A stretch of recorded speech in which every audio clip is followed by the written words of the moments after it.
Morning. Good morning.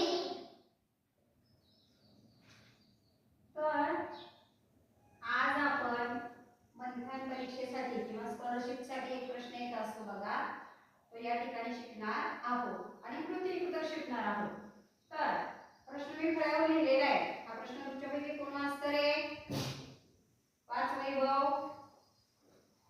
एका मुलाच्या रांगेत स्वरूप उभा असून त्याच्या मागे 4 व पुढे 3 मुले आहेत, तर त्या रांगेत एकूण किती मुले आहेत?